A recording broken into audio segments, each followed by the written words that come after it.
Okay, welcome in. Latest episode of that SEC podcast brought to you by Twisted Tea and My Bookie. I'm your host, Michael Bratton. I go by SEC Mike on Twitter. And I'm joined as always by my cousin Shane, who goes by Big Orange Vols on Twitter. What's up, yo, Tennessee Homer? Hey, babe, what's going on? Oh, doing great, man. And as always, let us know if you can hear us. Let us know if you can see us. I'm pretty sure we got this down by now, but probably not. Probably not. We screwed up on the very last one, so I shouldn't talk. You know what? Absolutely, man. Yeah, I kept looking over here. Are we recording? My turned up. Absolutely. Looks like all the cameras are working, so I think we're good, brother. As long as we're getting some good feedback online there. And we were just talking about it, Shane. What a weekend of SEC football. 8 games here. Yeah. We got some non-conference, but damn near every one of the conference games is. I'm torn on who I want to pick. Dude, that's an understatement. For 2 days now, I have been going round and round with a few of these games. Mm-hmm. In fact, I know for sure I'm going to flip-flop one of my scores on this show, but maybe 2.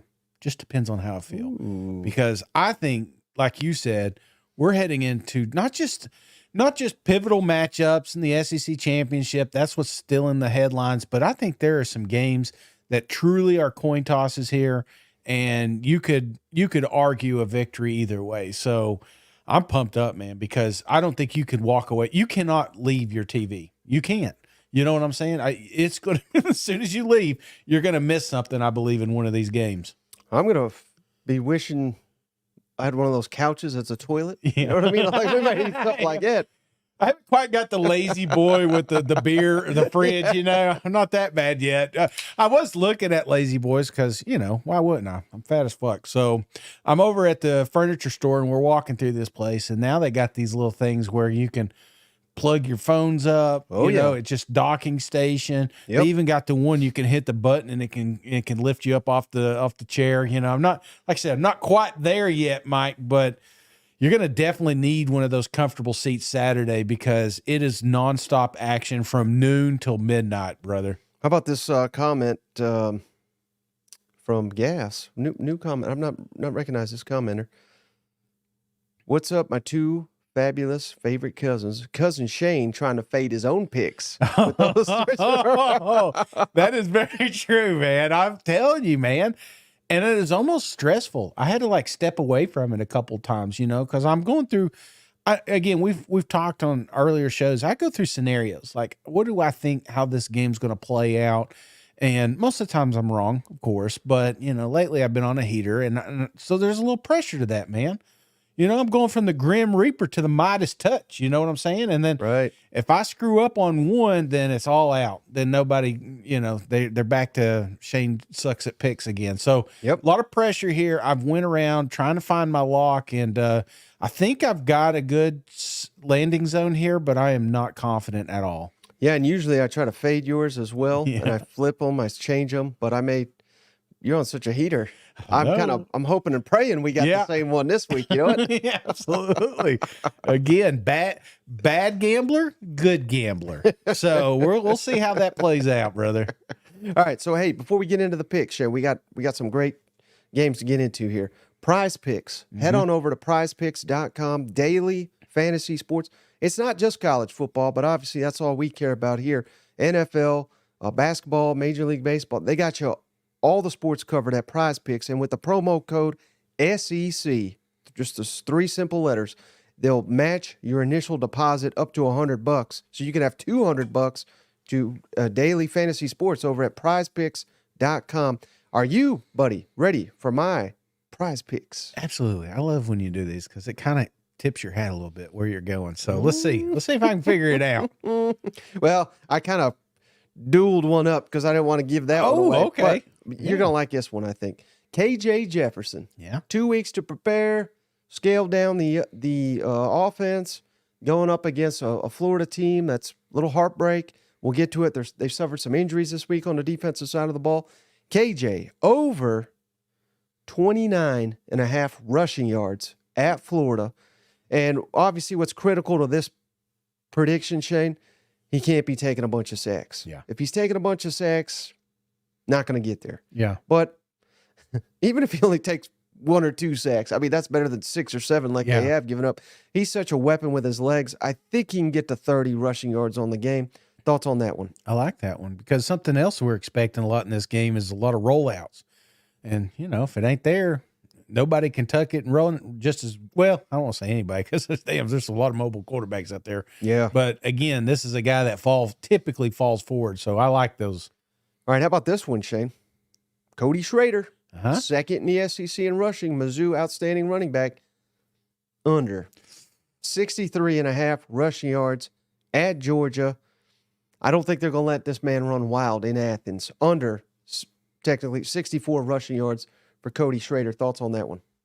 Easier said than done. Again, second leading, when you're talking about rushing, all it takes is one big one, which, he's been able to do against Georgia before. So 63, that's a lot. You could argue. You could argue. I think this is going to be a little bit more of a committee with the Georgia Bulldogs. So that's why I'm leaning a little bit more with the under there myself. Shane, they already said you were dead on. They're like, Mike coming out of the closet. This is Jackass, Johnny Knoxville. That's what this shirt is. But anyway, Shane, one more. Yep. Now I know you're gonna like this one. Mm-hmm. Lad McConkey heating up. Yeah. Tore them Gators up. Over. I thought there was a mistake when I saw it. I was like, this can't be right. Lad McConkey over 58.5, so 59 receiving yards against Missouri. Missouri's been, that's where you can hit him is in the passing game. Right. And I'm not saying he's going to have 200 receiving yards, but I think he can get to 60. Well, because this is a game where it's probably going to be a little bit high scoring, a little back and forth. Lad McConkey with Brock Bowers out. He's one of the main weapons there, arguably the main weapon for the Georgia Bulldogs. Lad McConkey over 58.5 receiving yards. Thoughts on that? Well, don't forget Lovett's down there now. So I think there's some definite weapons on that side of the ball. And you saw McConkey finally getting healthy and becoming a focal piece of this offense again. I don't expect that role to go away in 1 week. I expect it to expand. So I like that. Okay. Well, you know what I like, Shane? I like to pick some of these football games. So you ready to do it? Absolutely. Let's do it, brother. All right. So we're going to start with the 2 non-conference showdowns, Shane. UConn at number 17, Tennessee. Them Vols favored by 35.5 points at home. This is a noon Eastern, 11 o'clock Central on SEC Network. The over-under is 55.5 total points. UConn 1-7 on the season. That they beat JT Daniels. They beat Rice. Yeah. That's something to think about. That's about all I got. They averaged 19 points per game, 117th in the country. So this is not a team that scores a ton of points. I already know who you got picking the game, but I want to hear how you get there. Oh, a lot of scores in this game, Mike. A lot of scores. You're right. UConn does not play good football. And one thing about Tennessee is, especially the fans, they hate UConn too. You know? Especially with them Lady Vols. Every time you see that mascot, that's the first thing you think of. And I am not a fan of UConn. But more importantly, I think with the Volunteers, they took a gigantic step forward last week, brother. I think this team is getting on the right path. More importantly, I think Joe Milton is getting on the right path. I expect that role to continue. You do not get conservative. You do not play keep away. You go out there and you play your offense, and then you get them off the field. I expect Nico to come in this game in the third quarter.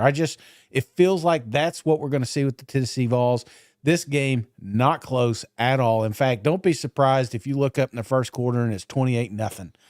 At the end of this thing, I've got Tennessee winning big time, 63, UConn 7. Why? Because they're garbage, Mike. 63-7.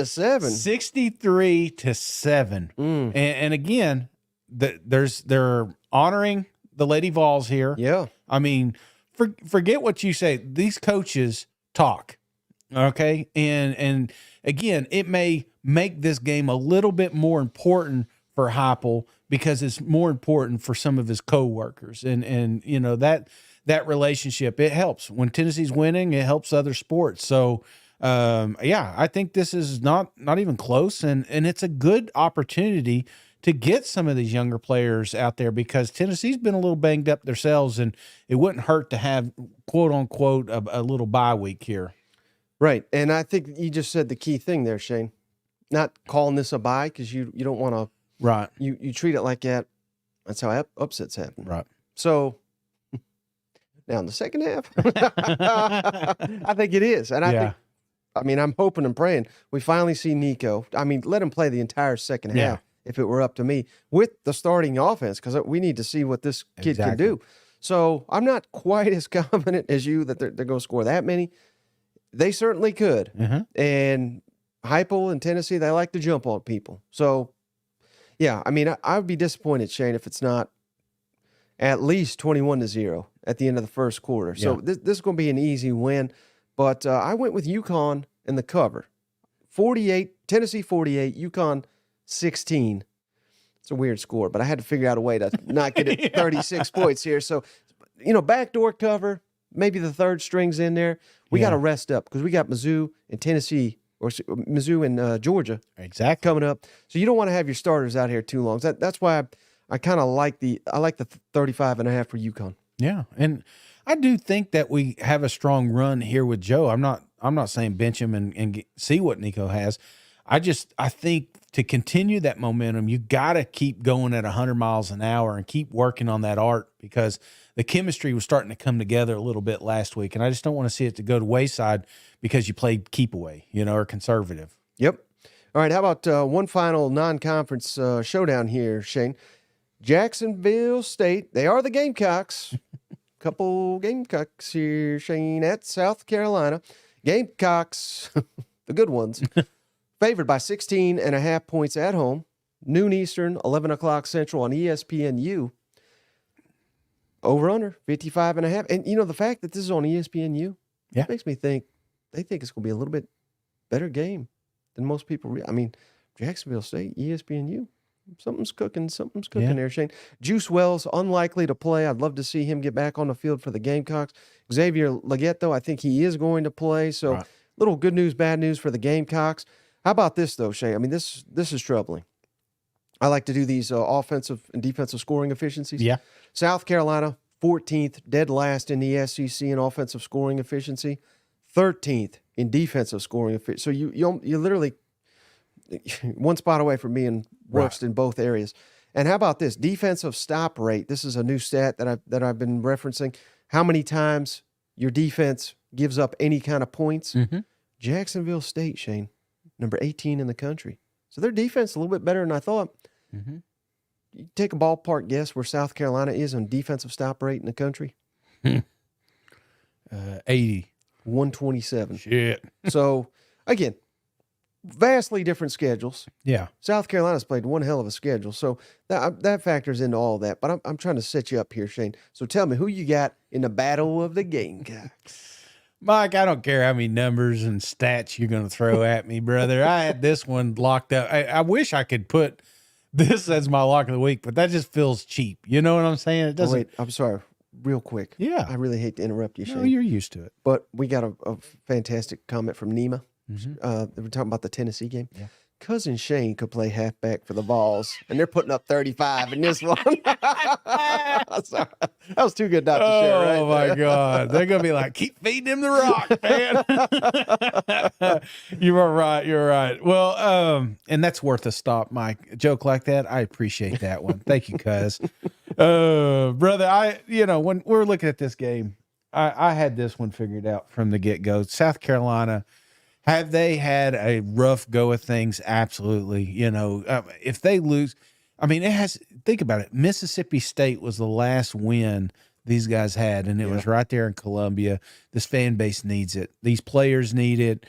Coach Beamer needs it. Everyone. If keeping this close, will still feel like a loss, because nobody has time to look at stats and efficiency and the record that Jacksonville State. Nobody cares in the SEC, especially the national optics of it all. So we got to come out here. We got to jump on them quick, and they got this. I hate that Juice is out, but you still got two of the the better, if not best, receivers in the country right now. I think Leggett is still up there. He's still a freak athlete. You got Harbor starting to come in.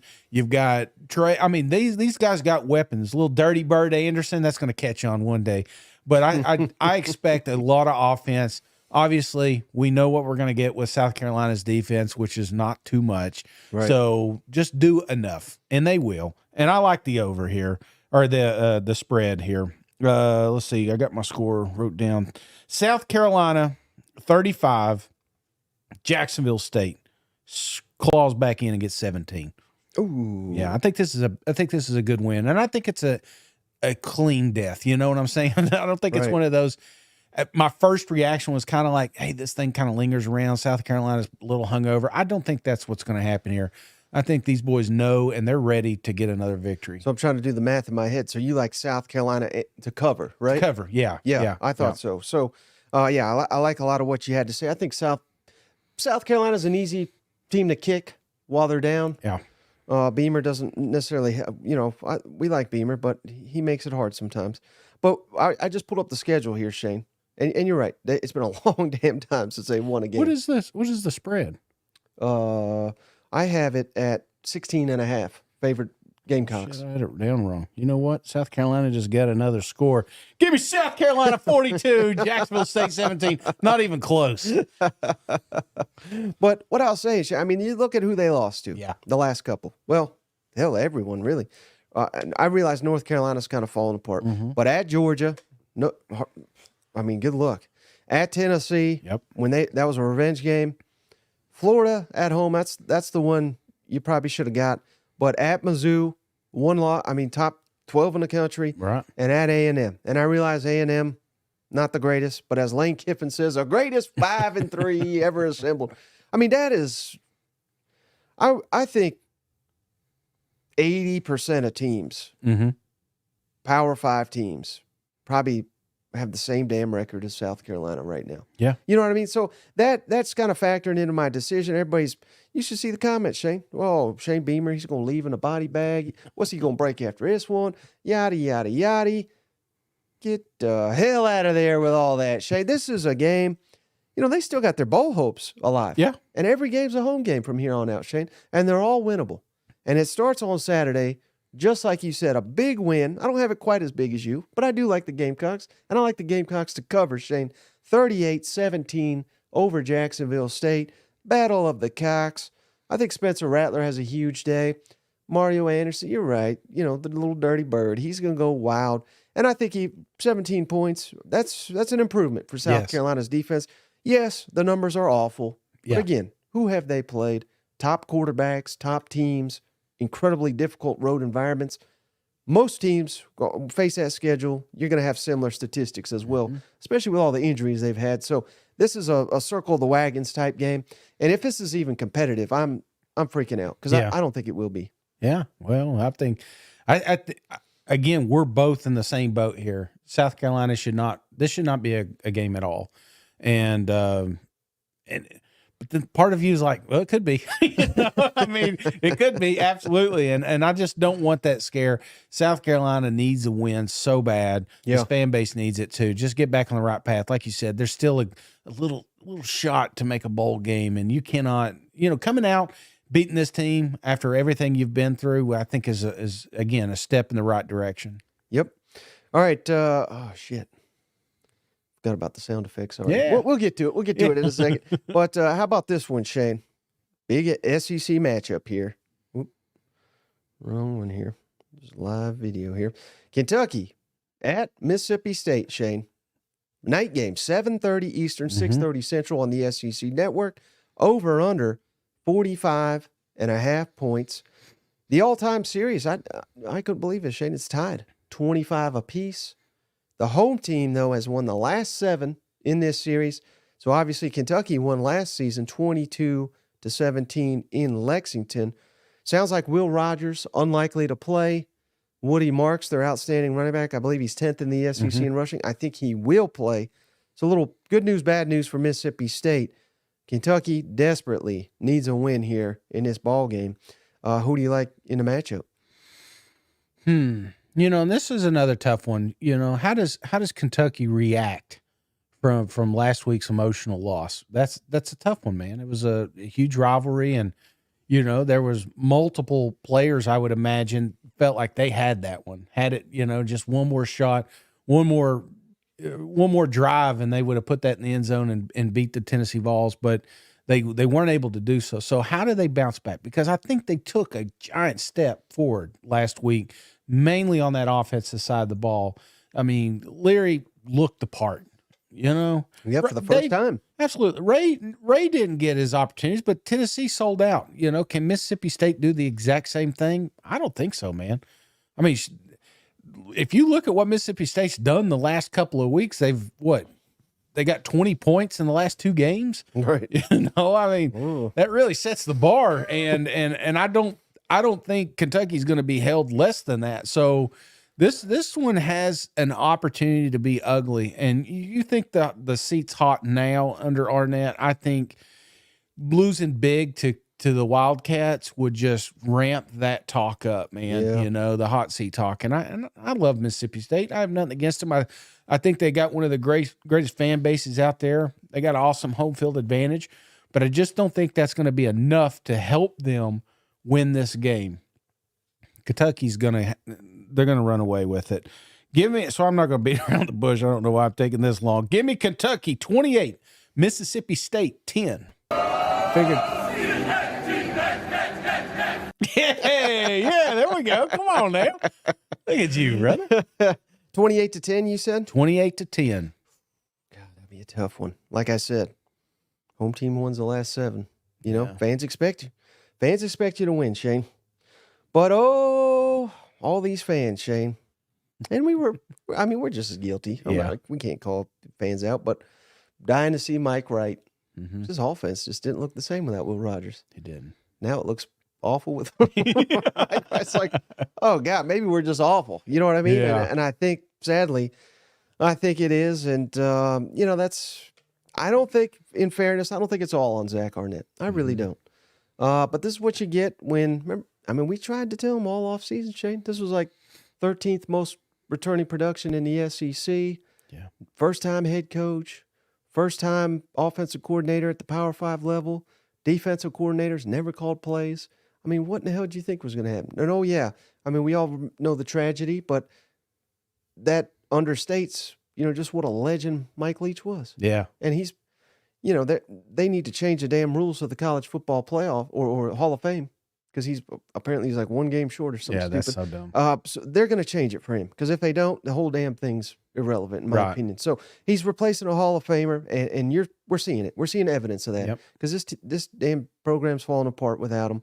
And injuries. Yeah. Key injuries. Quarterback and running back. Come on. Right. No, I hear you. But I say all that same thing as you, Shane. Come on, Kentucky's winning. They're breaking the streak in this one. 27-13.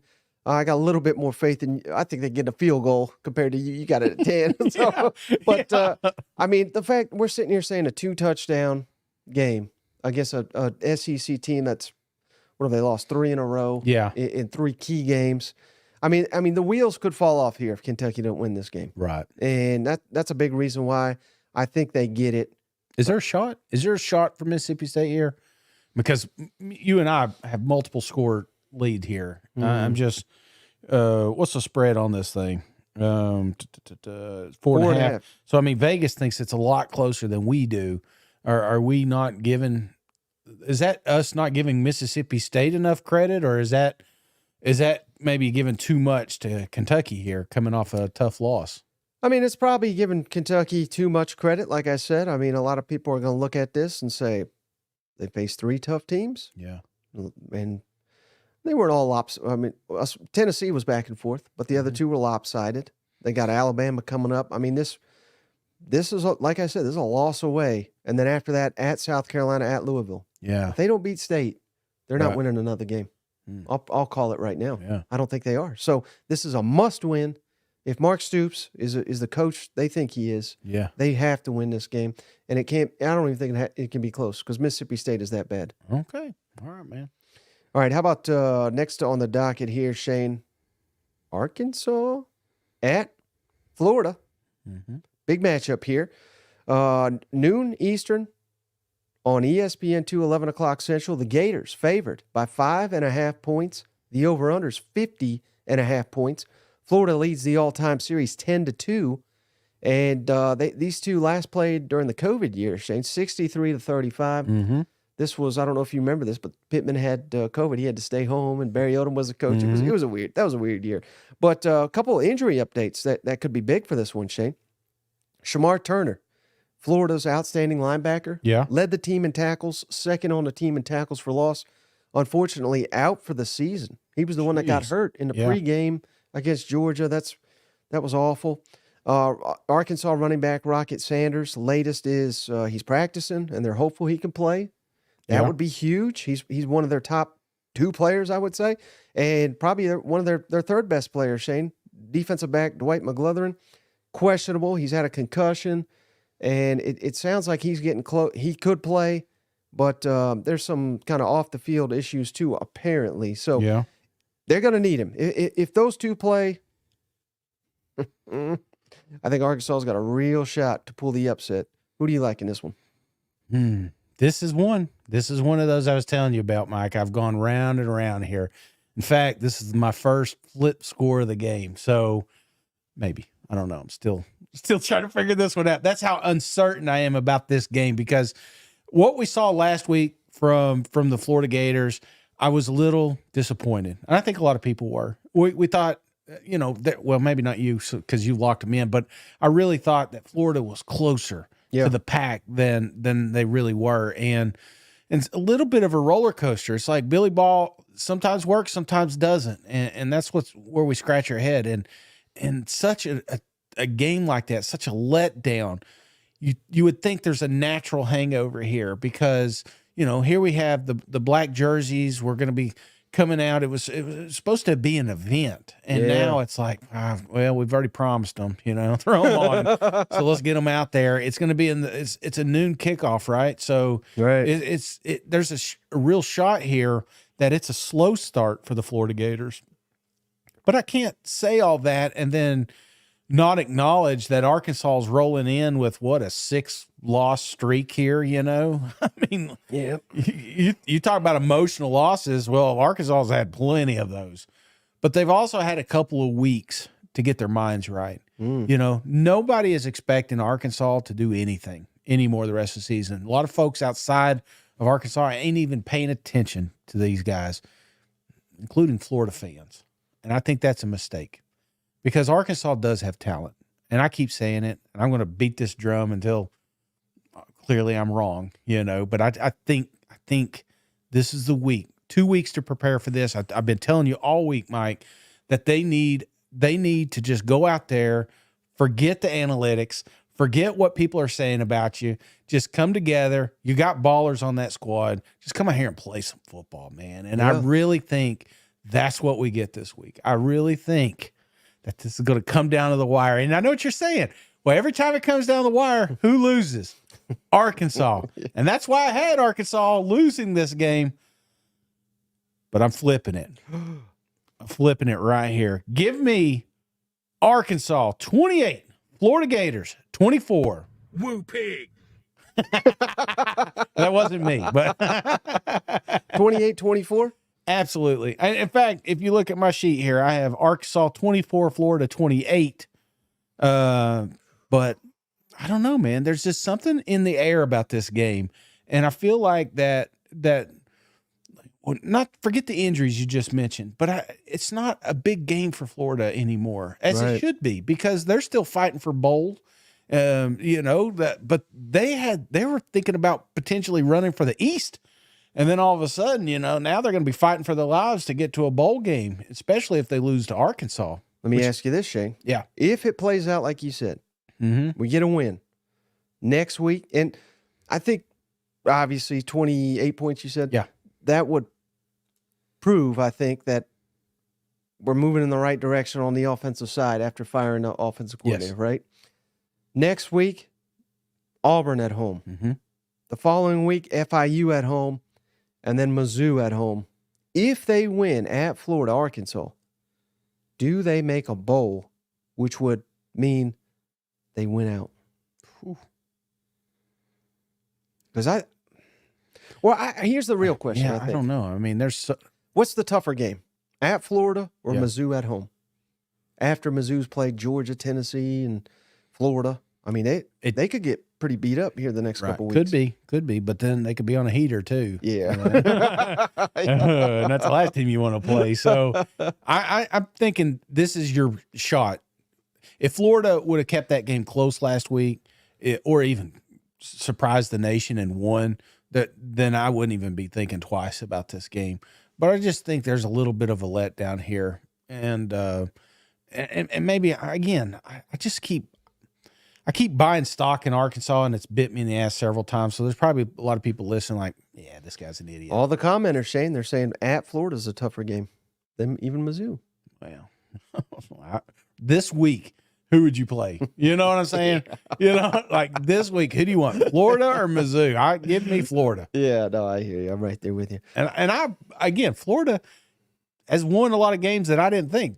Remember, I'm down 10 pounds from that walk I did a few weeks back. You know what I'm saying? So there's been some times I've been way off on Florida, but that's what's kind of so frustrating about the Gators. It's tough to get a handle on them.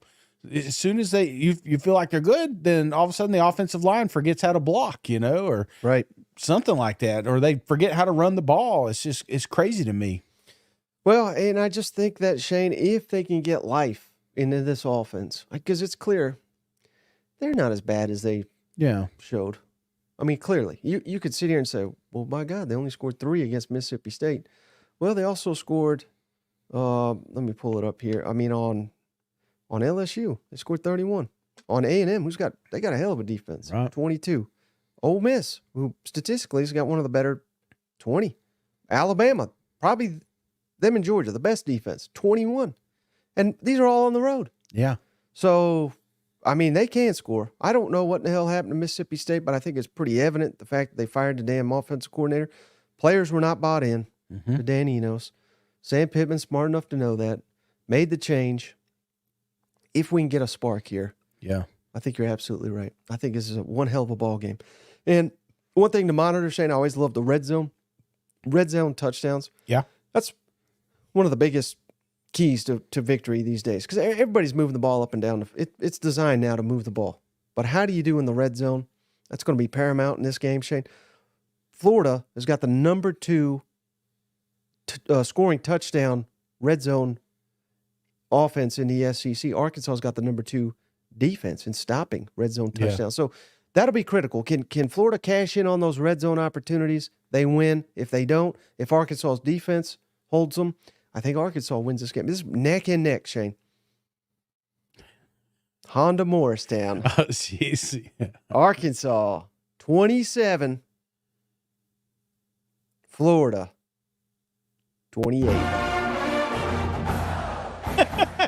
I'm right there with you, man. I'm so split on this one. But Florida has, I don't know, if Florida loses this game, let's bring up their schedule here real quick, Shane. If Florida loses to Arkansas at home, that's lost 6 in a row. They got at LSU next, at Mizzou, Florida State at home. They're not winning another game. No. So this has to be a must-win for Billy Napier and company. I think they get it. I have to have more faith in them, given what we've seen from Arkansas, because Arkansas themselves is another loss away from maybe the wheels coming off. Yeah. But it could go either way. And I may be, like I said, they had trouble scoring against Mississippi State, and which no team this year has had that problem. So firing a coordinator, it may take a little bit more than that to pull off an upset here. Right. But I don't know, man. I just think this is a situational win. And I'm, again, you got to remember, for 4 days now, I've had Florida Gators winning this thing. Yeah. And it just didn't sit right with me. That felt like as soon as I commit the Gators, it seems like that's when they bite you in the ass. So this may be a good thing for Florida, me picking the opposite. Right. Well, speaking of picking the opposite, Shane, that's a good thing to do over at mybookie.ag today. Head on over there with that promo code THATSEC, THATSEC, and they're willing to give you a $200 cash bonus, Shane, for all our listeners with that promo code THATSEC over at mybookie.ag today. This is the #1 way to help the podcast. And, I'm kind of kidding when I say fade these picks because the professor is so hot. That's right. It might be in your favor. I mean, these picks, they're generally 50-50. Yeah. You got so many wrong in a row. I have a feeling you're going to get so many right in a row. You still have not revealed your lock of the week, your MyBookie lock of the week. Cannot wait. But as soon as you do, if people don't go over to mybookie.ag today and put in that promo code THATSEC, I don't know what they're doing with their lives because you are on fire, my friend. That's right. Now, if you don't like money, just ignore it then, I guess, But if you like money, then absolutely. You better double down whatever I'm about to throw out. All right, how about this one, Shane? Auburn at Vanderbilt. Auburn favored by 12.5 points on the road. 4 o'clock Eastern, 3 o'clock Central on the SEC Network. The over-under's 49.5 points. How about this? Another tied series, Shane. I couldn't believe that either.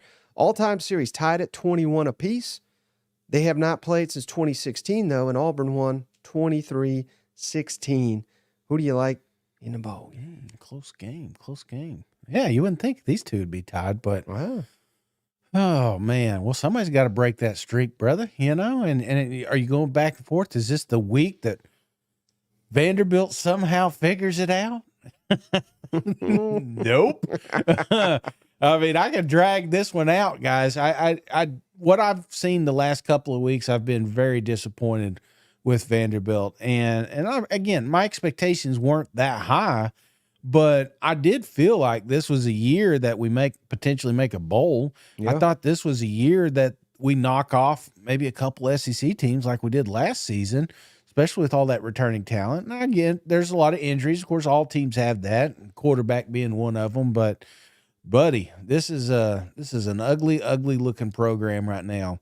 But on the opposite side is a team that has figured it out, at least throwing the football. The defense is coming together. There is no threat in this ball game short of them overlooking them.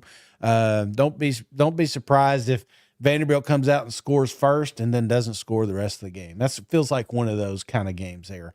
So I got Auburn winning big here. 30, Vandy, 10. 30-10. Hold on. War damn eagle.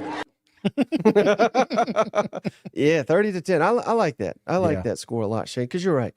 I mean, we say it's at Vanderbilt. There's going to be more Auburn fans than Vanderbilt. I mean, that's what it is. But, yeah, I mean, I was out on Hugh, old Hugh, and particularly that offense. I mean, they were just awful. They figured it out, settled on a quarterback. Peyton Thorne responded in a must-win scenario. This is another team, Shane, that bowl hopes are on the line right here. Yeah, and not only bowl, but maybe you can improve yourself, get you a solid bowl if you keep on winning. So we're feeding Jarquez Hunter. The defense has lived up to the hype. This is the perfect team to go up against to continue that momentum on the defense. And quite frankly, Shane, it's the perfect team to face to continue that momentum on the offensive side of the ball because Vanderbilt, they're just awful in just about every category. So no need to pander here, Shane. I'm going Auburn. Lock of the week. Oh, man. 27, Vanderbilt 10. And quite frankly, Shane, I don't have confidence in Vanderbilt to get that 10, but I didn't want to goose egg them at home. But it may be 27-0. So I like. Yeah, well, I was just saying, I feel that confident too. I was playing the clip. I got to get used to these clips. Yeah, absolutely. Again, this is not going to be a game, and I like that lock. So if you're wanting to put some money on it, I think we're both on that ride. Yep. All right, now to the meat of the weekend schedule, Shane. Can't wait for these games. But first on the docket, Texas A&M at Ole Miss, Shane. Ooh, boy, I think this game's not getting enough respect nationally. Number 10, Ole Miss, only a 3-point favorite, Shane, at home. Noon Eastern, 11 a.m. Central on ESPN, nationally televised right after game day. 53.5 points is the over-under. A&M leads the all-time series 9-3, but Ole Miss has won 2 in a row. probably would have been 3-0, but they didn't play during the COVID year. We all know Lane Kiffin is not a fan of Mr. Jimbo Clown Fisher. What do you like in the ball game? Yeah, he's been talking all week, ain't he? He's been talking all week, all that shit. And that's what I like, and that's what I worry about sometimes, because the last time he did this, it was with Nick Saban down there in Alabama, and they walked away losers. Yeah. Ole Miss is in a great situation right now. They just got to keep riding that hot hand. They got to keep coming out here and doing what they like to do.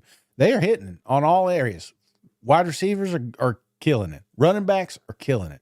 Jackson Dart is killing it. Yeah. The offense looks damn good. And honestly, I think the defense took a giant step forward last week. They looked impressive. They lived in the backfield. And that's what you got to have if you're going to make a run at potential SEC championship games or even the college football playoffs. It's ahead of them. But Texas A&M is a program, the best 5-3. Is that what he said? Yep. Ever assembled. The best 5-3 team. And he is correct. That team is loaded. They found a little bit of that talent last week with South Carolina, and I loved it. But then there were some plays that you're scratching your head saying, are we really taking the step forward? That game last week, brother, had opportunities to be a blowout, and we still didn't do it, And so I think that's why we scratch our head, is because we know that the talent's there, just like Lane Kiffin's been saying all week, man. But we're still not doing everything we can to get Anaya Smith the ball. We're not doing everything we can to get Evan Stewart the ball. Yep. We're still finding ways to get our quarterback dirty every single weekend, man. I mean, Max Johnson is fighting for his life out there at times, and it blows my mind.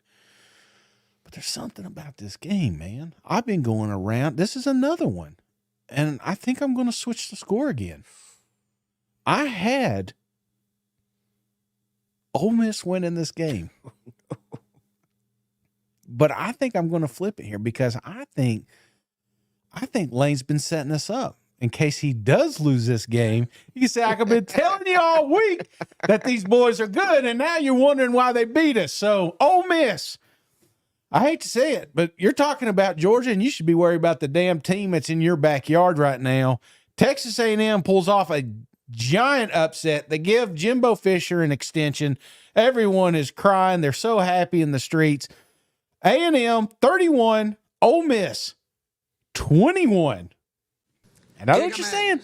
Oh, I forgot these damn sounds you're doing. What was it again? What was Ole Miss? All right. Giga Maggies. Yeah, that's what's happening. Oh, boy. You know what you did? You just made the biggest mistake of your life, Shane. And I've made it plenty of times. And that's betting on damn Jimbo Fisher. Oh, God, I know. A lot of people are saying Kiffin to Michigan. Yeah. The signs were there. Pun intended. I mean, I think there's something to what you're saying, Shane. Yeah. Because if Ole Miss can't run the ball, we've seen it. They got nothing. Right. And I know they're high flying, they're throwing the ball over the yard, whatever, but without the running game, they can't get it done. And do we get a motivated Texas A&M defense who's really only been run on by one team, and that was Tennessee? And they damn near won that game too, down to the wire as well. So this, to me, feels like a matchup that favors Texas A&M. So I think that was potentially a really smart move by you, Shane. I mean, I think it's going to go back and forth, and you hit the nail on the head. Last time Kiffin ran his mouth like this, it cost him dearly. Yeah. And if it costs him again, I mean, we just gave a guy an extension. We can't be firing him, but I mean, we got to, you know how like they took social media away from Hugh? Yeah. We might have to like take press conferences away from Lane Kiffin somehow and have the assistants do it or something. Read from a card. Yeah. Because this is the perfect trap game. You got this Georgia game coming up. Yep. Ole Miss could be eyeing that. You know, I've called it their playoff opportunity. That goes up in smoke in a hurry, Shane, if they lose this damn game to Texas A&M. But one thing I didn't hear you say, Shane, Jimbo is not won a road game against a ranked team since 2016. Yeah. They've lost, I believe, 8 in a row on the road. This is an easy pick. Hotty-toddy, Ole Miss. Ole Miss 27, Texas A&M 23. So I'm right there with you. I'm just joking. This is a toss-up. Yeah. But at home, Ole Miss hot. I just can't bet on Jimbo, and I never will again because he's going to be fired here, whether it's in 3 weeks or 3 years. He's just going to disappoint time and time and time again. And Lane Kiffin disappoints just as much, but not in this ball game, not at home, not with Judkins heating up, not with the running game getting going. If Connor Wigman was playing, I'd be right there with you. I'd pick A&M, but I don't think they have the offense right now to match up with Ole Miss. Give me them Rebels. You're probably right. I mean, I was right all week until I switched it right here at the last second. Now I'm having like buyer's remorse. You know what I'm saying? Like maybe I should have switched this thing. But again, I could either way you go. I could see a scenario either team walking away. That's why this is. You can make a case that we haven't even got to the 2 best games, right? But I could make the case that we've already talked about potentially the best games that's going to happen Saturday because these guys are coin toss, man. And everything, like you said, coach coming out here and bragging about him and talking about Petrino being the best coordinator in the country and blah, blah, blah. I don't like that. I like you doing that after the fact, after you've got the win, because if you don't, then taking a loss is even bigger because there is a lot on the table, but you can't. Georgia isn't the only team on your schedule. You got an A&M team that if they played their cards right, if they beat Alabama and Tennessee, we're talking about a 1-loss A&M here, So this is a dangerous, dangerous squad, and you can't overlook them. And I think that's what happens this weekend. Right. And we're about to get to this Georgia game, Shane. Michael Kelly, appreciate you. $10 donation. Says, happy late birthday, Mike. And Cousins, can I get a Go Dogs for $10? Go Dogs! Go Dogs! And before we get to this, I feel bad for doing this to the video crew, but if you're listening tomorrow, we're about to kick it over, and it obviously all y'all watching now, we got an outstanding interview with Rusty Manziel from Dogs HQ. We'll post the video tomorrow. Check out the audio in the morning if you want to check out the interview. But let's kick it over. One of the absolute best in this entire sports industry. Rusty Manziel preview this Missouri game for them Georgia Bulldogs. You my boy, Rusty. All right, Shane. So I appreciate you, Rusty, as always, for joining the show and giving us so much time. But man, what a legend he is. Rusty's a dude, man. Again, out of all media personalities that we get the privilege to talk to a lot of great people, he is definitely like Mount Rushmore of folks I like to see and seek out when they're at one of these events because he's just fun to talk to. You know what I'm saying? Absolutely. And we'll have him back in studio before long. I just wish he wasn't down in Georgia. It's like couldn't pick another like Vanderbilt. You couldn't be a Vanderbilt columnist. He's coming up for the Tennessee Absolutely. game. He told me. So yeah, just saying. But before we get there, Shane, Mizzou, red hot, 7-1 at Georgia, 8-0. Number 12, number 2, really number 1, but number 2 in the playoff. Georgia favored by 15.5 points. 3:30 Eastern, 2:30 Central on CBS. Doubleheader. CBS action here, Shane. Over-unders 55.5 total points. Georgia has won 9 in a row in this series. Something like 900 overall. I can't even keep up how many they won in a row. Last season, Georgia won 26-22. Went down to the wire. Mizzou has not beaten Georgia since 2013. A couple injury updates. Amarius Mims sounds like he's going to play. Georgia's outstanding offensive lineman, potentially. He had the tightrope thing. And Mizzou linebacker Chad Bailey, they have announced, or it's been reported, he is out. So that's a little bit of a blow, but he's been in and out of the lineup all season. Who do you like in the matchup here? Who do I like in the matchup? I kind of like both these teams. You know what I'm saying? Can you like both of them? Can they both win? No, somebody's got to lose, and we all. Well, sorry to cut you off, Jeff. Mike, I just getting going. Jeff Lever, he gave us 10. All right, One penny $10. more. Going to be closer than most think. 1 penny more. M-I-Z, he says. So M-I-Z. I'm sorry. Hey, no. And again, that's the thing. I started out the season. People have come across, even now, I've got buddies that say, why do you like Mizzou so much? I mean, it annoys them. It almost annoys them, just how much I talk about that program, how much I love that program. You know why I like Mizzou? Because they are truly balanced on both sides. The defense had its ups and downs, but by God, lately they've dialed back in. The defense. Isn't it weird that they ask you that, though, and they just keep winning? It's like, it's not like you said they're going to be 10 wins and then they're 1-6. I know.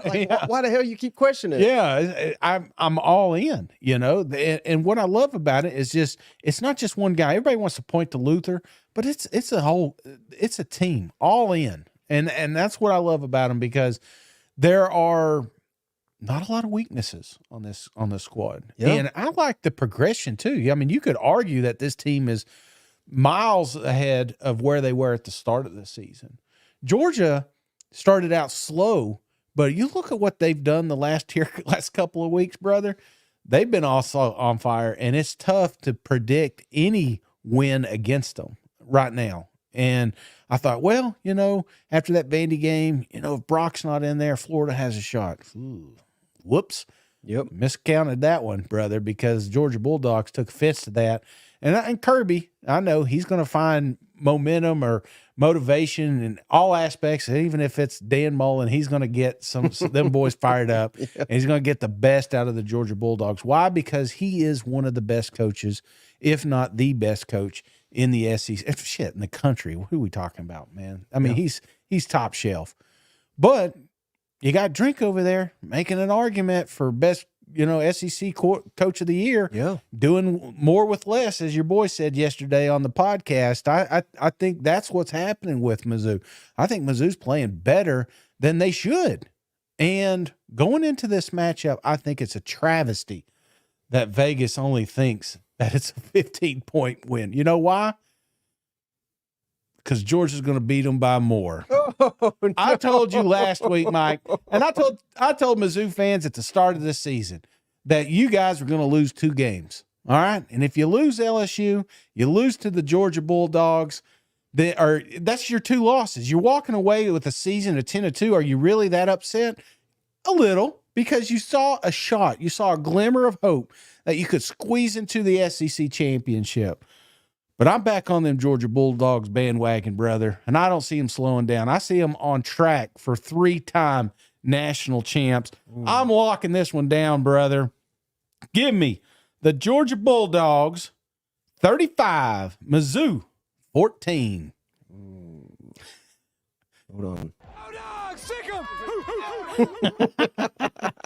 To be fair, last time I locked against Mizzou, I had to drink beers because I was wrong, and they ended up winning the game. So Mizzou fans are probably pretty cool. They are celebrating. Yeah, they're probably celebrating the Dogs. That's one team I don't think I've locked down this year, but I just, again, in my mind, I tried different avenues to make this closer than it would be, and I can't, because every time it becomes a big game, which this is becoming a big game, Kirby gets the most out of his teams, and they go out there and with like their hair's on fire. I expect nothing less.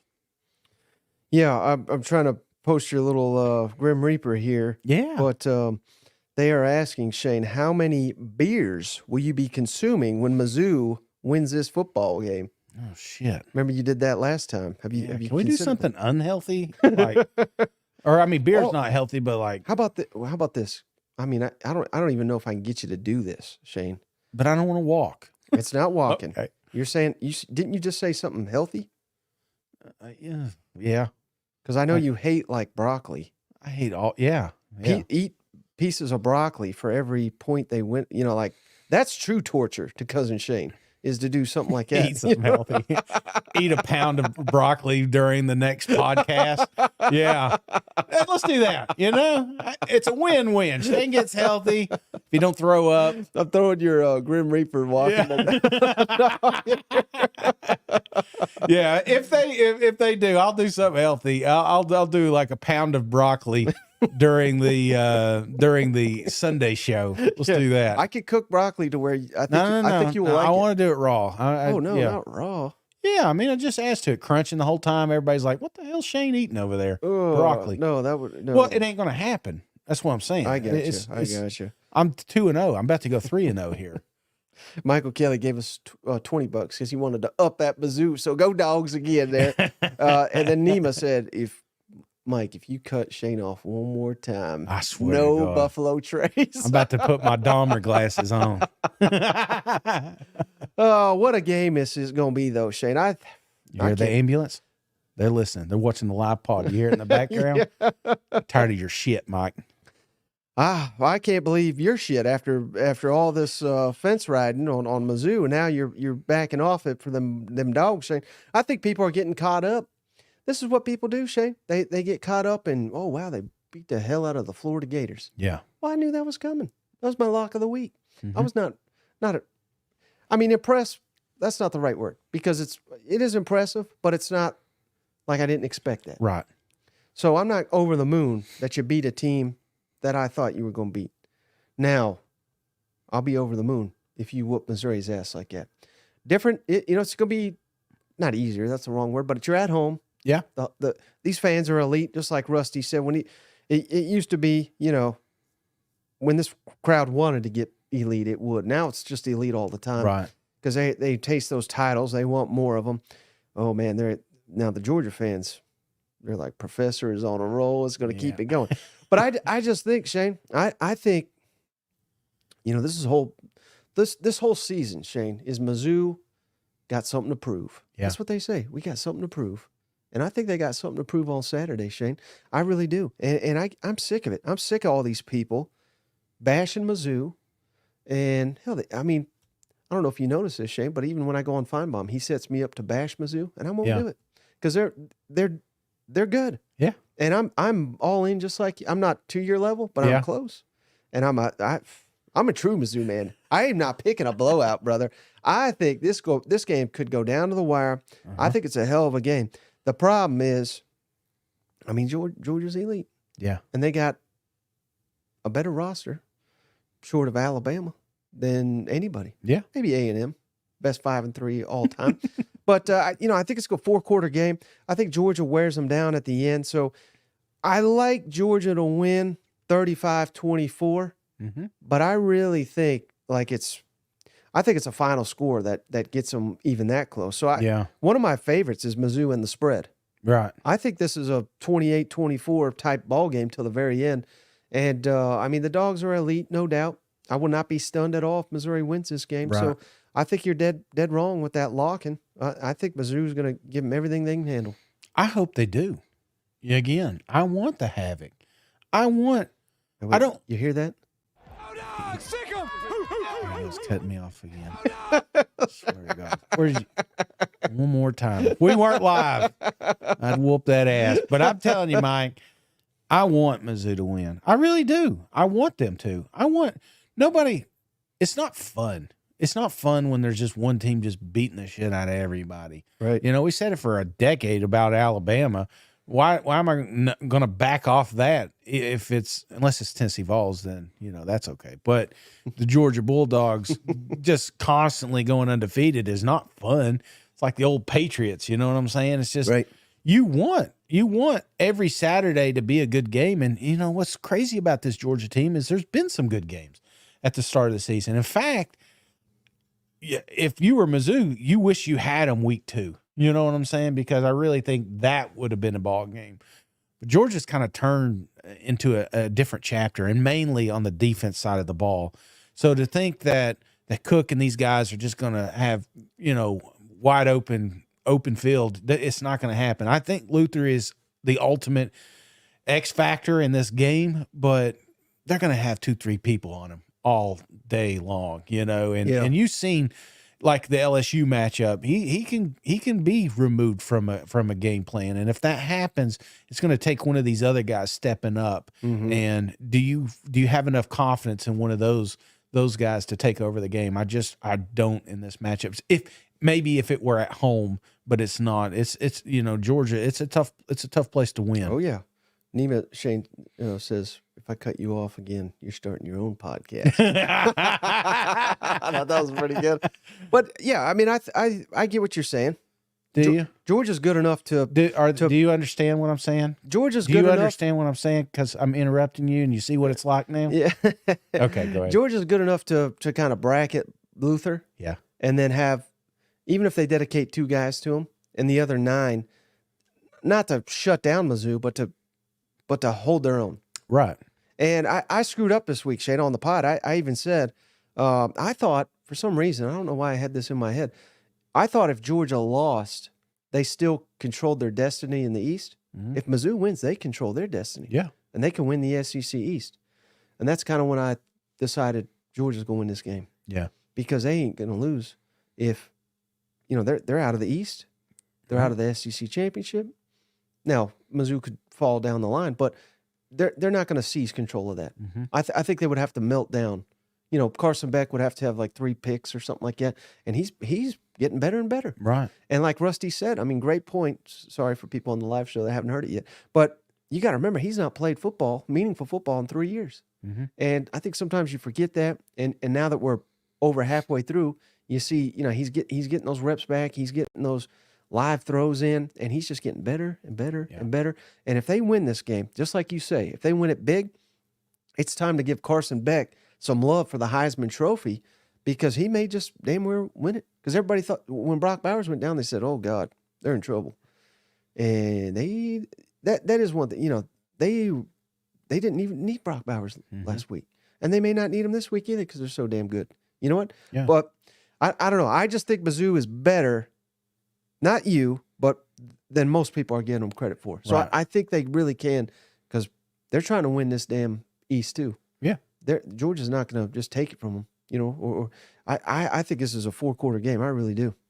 Do you think that, what would be the recipe? Because, I look at Mizzou that played LSU. I think LSU's right now the best offense in the SEC. And I'm not saying they, bottled them up completely, but damn, they almost did. There was, short of just Daniels taking over that game at the end, I don't know if Beck can do that. So is there maybe a scenario that I'm not seeing where Mizzou does jump on them big at the start, kind of like South Carolina? Because that's the team I'm comparing it to. That South Carolina first half, Right? Is that the team that because I don't think they can come in here non-aggressive. They gotta punch them right in the mouth and get this crowd out of it.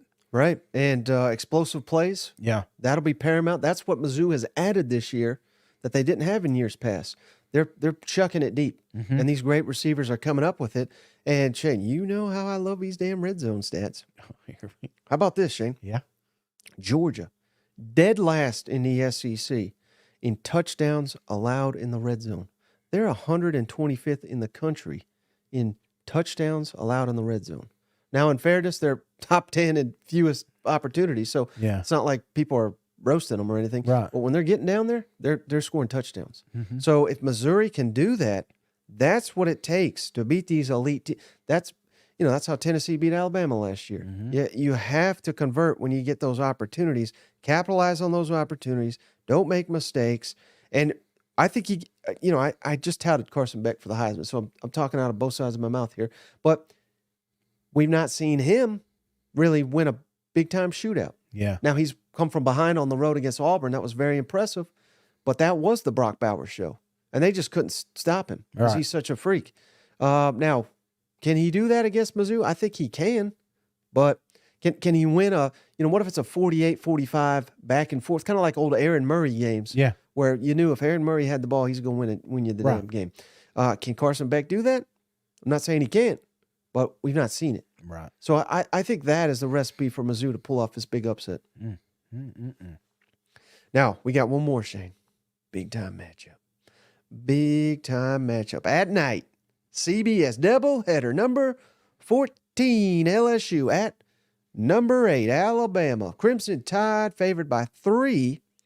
7:45 Eastern, 6:45 Central on CBS. Over under 61.5 total points. Bama leads the all-time series 55-27 with 5 ties. But last year, LSU won in overtime, Shane. LSU won in Tuscaloosa back in 2019. That wasn't that long ago. Mm-hmm. They've won 2 of the last 4. If they win this one, LSU's won 3 of the last 5 against Alabama after not winning for 8-9 years. They're both coming off a bye. They're both rested. LSU's down many guys, though. Even though they're rested, they've suffered some tough injuries here, so they're hurting on the defensive side. Who do you like in the ball game, Shane? Battle for the SEC West potentially. True, buddy. How many times has this been the game of the week? And rightfully so. I think of last year. Last year was phenomenal. Back and forth, coming down to the very end. And it feels like this is kind of setting up for part 2. You know what I'm saying? Kind of like a Rocky movie. You know, he's been out there working out in the snow and everything, and he's ready to come back. And I'm going round and round on this one myself. You know, I'd be all in on Alabama. Then I'll hear like T-Bob coming. I'm like, you know what? He's right. He's got LSU here. I like this one, you know, and I keep going back and forth because, again, when I think of these games, I think of scenarios. And one thing that Alabama has not yet faced is a superior, not just a good, but a superior offense. How good is this defense, you know? Because the first half of the Tennessee game, Tennessee looked like they had a superior offense, and they went up and down the field on them. So what happens if that's quarter after quarter? You know, there's that potential. Then the other side, you're like, well, this is LSU. LSU is going to fall short somewhere. They're going to mess up somewhere. It feels like they're a good team, but they're not a great team. And this offense, yes, they look good, but what happens if something goes wrong? What happens if Daniels has an off day? You know, is there somebody else on this roster that's going to step up and help them win? It's tough. It's one thing to win at Death Valley. It's another to win in T-Town. It's a tough place. We started the start of this season talking about some of the toughest places to play, and you'd be amazed in the last 10 years how many times anyone's actually ever won down there in Alabama. It just doesn't happen, okay? What happened a couple weeks ago? Don't ruin it. There you go. Jeez Louise, listen to this guy. But I'm going to tell you, Alabama's taking some steps forward, brother. Yeah, they did with Ole Miss. They were supposed to go down there and lose to Texas A&M. They didn't. They were potentially going to lose to Tennessee. They didn't. And they keep getting better and better, mainly Jalen. I think he is starting to come into his own. He's actually a good quarterback. At the start of the season, not a good quarterback. Didn't like him. But it was like one of those, who else are you going to play? Now, he's the second most efficient quarterback in the SEC, and you got to make a case that he's actually getting better, and he's a hell of a quarterback. He's getting healthy too, and he's actually mobile. So where do we go with this, Mike? You know, is LSU going to win? Alabama going to win? Went round and round, and LSU is going to win this game if it were in Death Valley. Oh, but it's not. Roll Tide, give me Alabama 38, LSU 31. Roll Tide! Ooh, man, let me tell you why you're wrong, Shane. Come on, Jaden Daniels, Malik Neighbors, Brian Thomas, Mason Taylor, Logan Diggs, maybe the best offensive line in the SEC, LSU. They're confident. They're heating up. They can't be stopped. Decaying dynasty. Have you seen Nick Saban's eyes, Shane? I mean, I kind of feel bad making fun of him, but I mean, I think he's losing sleep or something. He's got I don't know, he may only have one eye by Saturday. You know what I mean? Like, it's that bad. Yeah. I think this offense is keeping him up that night. I really do, Shane. And particularly last season. Yeah. I mean, they were big time favorites in this matchup. They had the reigning Heisman Trophy winner, the future #1 pick, and they still got outscored. Mm-hmm. They don't got that this year, Shane. They don't got it. They don't have that star quarterback. They got Jalen Milroe. Well, he's just as likely to throw it to the other team as he is his own team, Shane. I don't know where you're coming from with that pick, Shane. If Alabama loses this damn game, Shane, they will have a dynasty on second place in the SEC West. I'm ready for it. Yeah. I'm ready for all these Bammers to go to hell, get the hell out of my mentions here. By God, if they ever find this physical location, this may be the last podcast I ever do. You know what? I mean, I'm right there with T-Bob. I mean, how can you not be impressed with Brian Kelly and the job he's done 2 years in a row, taking this team that looked like garbage week one, by the end of the year, got them playing better and better and better. Coming down here to Tuscaloosa, Shane, it's the best offense, maybe the best defense, maybe in the country, not just SEC, in the country, going head-to-head. Last time, have to hear damn Gary Danielson call this game. Cannot wait for this to move off CBS, Shane. Give me LSU 28, Alabama 35. Roll Tide! Damn it, Shane. I can't pick against Bama. All they do is they keep it close and they eke a way out, and they keep getting better and better too. Yeah. And I think this game's personal to Saban and Tommy Rees. And I mean, if they lose this game, Shane, if they lose back-to-back to LSU, when this is supposed to be this damn dynasty, they got the best roster in the country, allegedly. They don't, but that's what we all heard. And they lose to another 2-loss LSU. Right. This damn thing's in the trash. I mean, they ain't going to the playoff. They'll be eliminated by November 4th, second year in a row. Yeah, I mean, I got to go because that's what Alabama, here's exactly what's going to happen, Shane. LSU is going to come out on fire. They're going to have a lead. They'll probably lead at halftime. I'll be sending out the tweets, decaying dynasty, and then Bama's just going to dominate the second half and break my soul. Yeah. You know, that, and we may never hear from T-Bob again. He's done. He may go into a ditch on Saturday night. You know what I mean? Alabama will find a way to do what Alabama does, break the back. And maybe if LSU had some, damn near everybody's out in their secondary. Yeah. Their best run stopper, Mekhi Wingo's out. I don't think they stand a prayer. If Alabama's got the ball late and they got to stop them, they won't be able to stop them. Right. So that's the difference in the ball game. Give me Alabama to keep their West hopes alive, their playoff hopes alive, Saturday night in Tuscaloosa. But what if this does turn into a shootout? I mean, like you said, LSU, we're both questioning the defense. I mean, anybody can see this. You know what I'm saying? They can see exactly how bad LSU's defense is, but for as efficient and as good as that offense is, they're never going to be out of a game. And you would think that a shootout would favor LSU because we've not seen Bama have to do that. I hear you, but I mean, it'd be a different story if, like I said, I mean, LSU's just so bad on defense. Yeah. Now they need Harold Perkins to take over. You don't got to be elite on defense sometimes. Sometimes you just got to make up some elite plays. Yeah. Strip sacks, interceptions, game-breaking plays. And I think they're capable. And they've looked at the last couple weeks. But it was against Army. It was against Auburn. Not great competition. Right. But they surely they got their confidence up. Alabama does not have a great offense. Mm-mm. So, yeah, if it is a shootout, I think LSU wins. Yeah. I really do.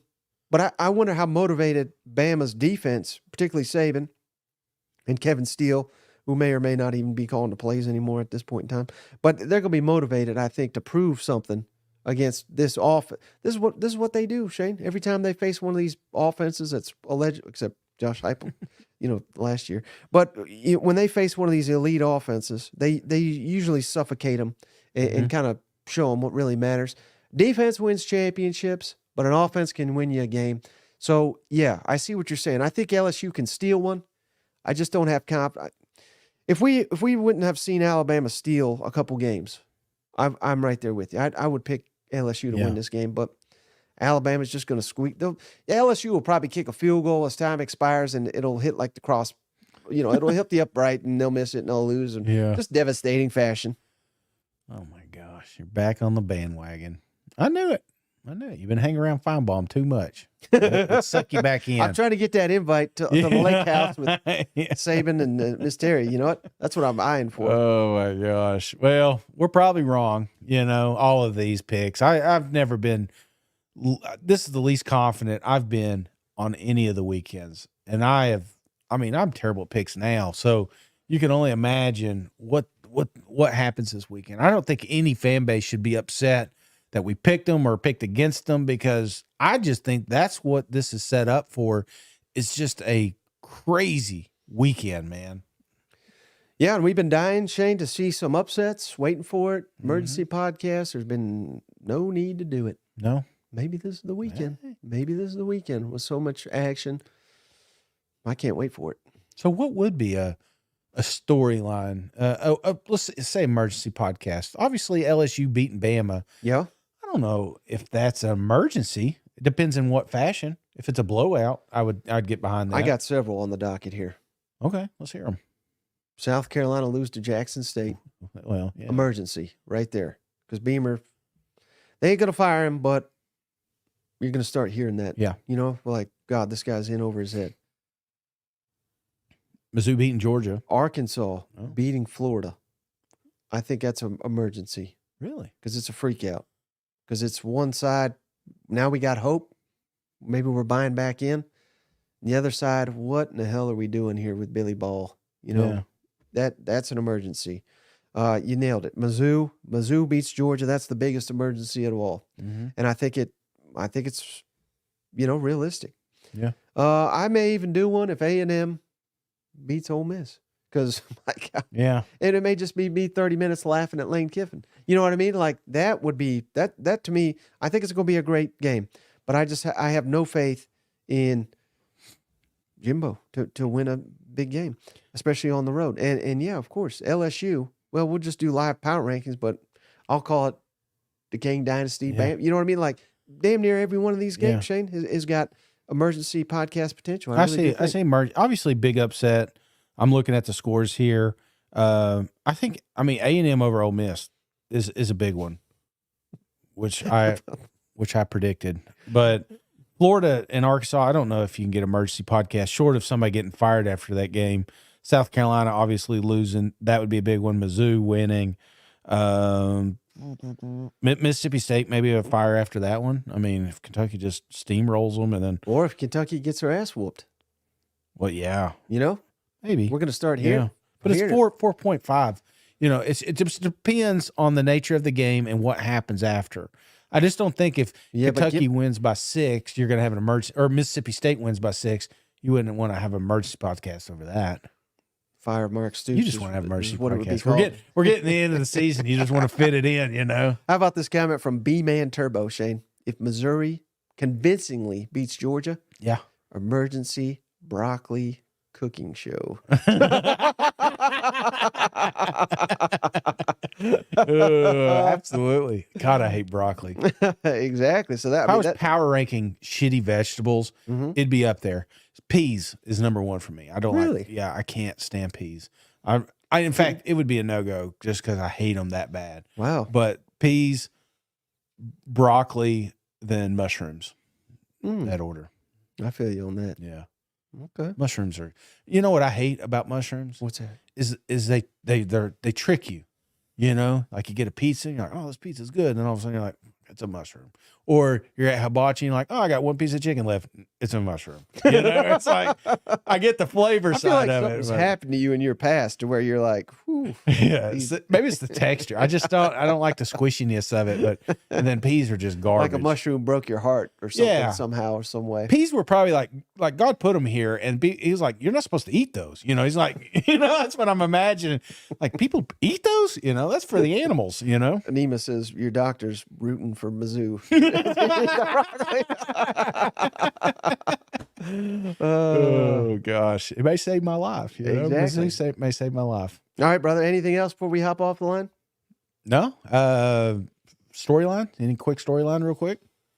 I mean, unfortunately, I hate to even bring this up, Shane, because you know how we hate this. But if the games play out the way we envision, the East is locked up essentially. I think they still have to beat Ole Miss to lock it up. Georgia does, or Tennessee, but they're going to be favored in both. Yeah. And Alabama will just take them. I don't think they lock it up, but they damn near. They may as well. Let me bring up their schedule real quick. So, otherwise, unless Kentucky and Auburn beats Alabama, then they will have locked up the West. So, I mean, that's going to be the storyline. We got Bama, we got Georgia in the SEC championship. But, before we get there, we'll have Ole Miss at Georgia. That'll be one hell of a game. Tennessee, Mizzou. That'll be. I mean, it'll set up some big games next week. But I think the biggest storylines are going to be the damn SEC championship decided a couple days into November. Yeah, I think mine would be obviously Ole Miss that game. Lane Kiffin dropping that one. Yeah, and maybe even more Jimbo winning some confidence back from the boosters and fan base. I mean, he's still got a long way to go, but putting games like that under your belt, that shows us, hey, maybe we are into something here. Yeah. No, I can't wait for it, buddy. Well, I appreciate you. As always, appreciate each and every one of you for tuning in, especially those on the live show. We really do appreciate that. But we'll catch you on the next one. See you guys. Go Vols.